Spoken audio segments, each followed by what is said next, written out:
Сәлем достар, бүгін түскі асқа пайдалы ерекше тауық етінен жасалған тағамды жасаймын.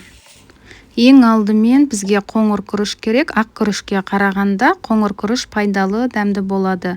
Күрішті бір жуып алып, үстіне суық су құйып, аздап тұз қосып, газға қоямыз.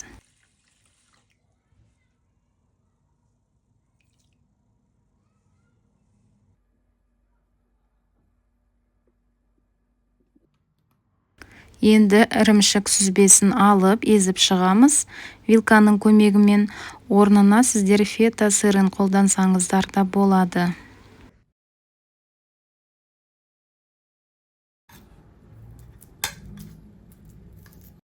Енді черри помидорын ұсақтап тураймыз. Сіздерде кішілеу болса, екіге бөлсеңіздер де болады.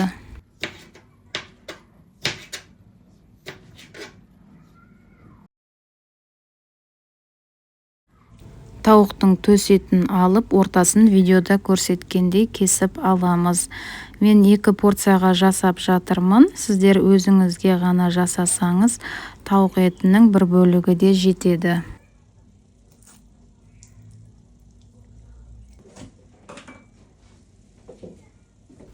Енді аздап дәміне қарай тұздап шығамыз.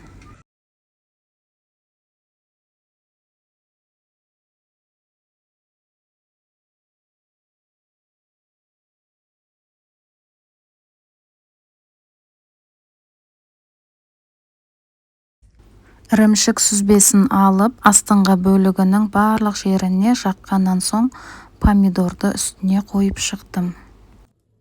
Екінші тауық етінде дәл солай жасап шығамыз.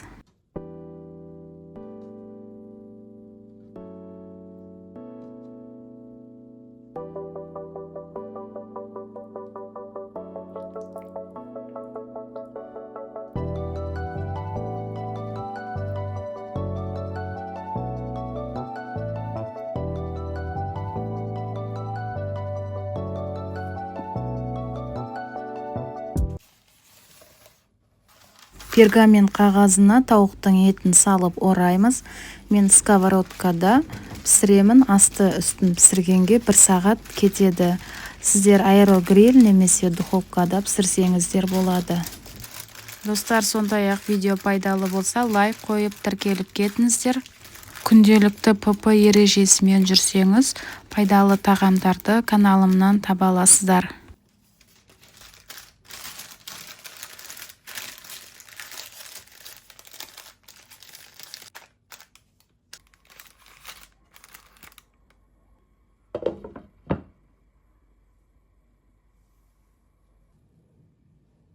Енді ағзамызға керекті клетчаткаларға бай көкөністер керек. Менде брокколи. Брокколиді алдын ала жуып алдым, және де ұсақтап кесіп алғаннан соң қайнап тұрған суға жарты шай қасық тұз қосып, брокколиді тура 3 минутта қайнатып аламыз. Одан соң суық суға салып алдым. Сонда қытырлап дәмді болып шығады.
Енді күрішіміздің жанына огурцы мен брокколиді қойып шықтым.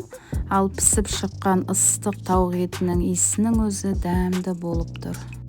сондай-ақ ПП-дағы артық салмақ тастағысы келетіндер үшін менің каналымнан күнделікті пайдалы әрі тез дайын болатын тағамдарды таба аласыздар. Сіздермен бірге болған мен Алтынай, келесі видеода кездескенше сау болыңыздар.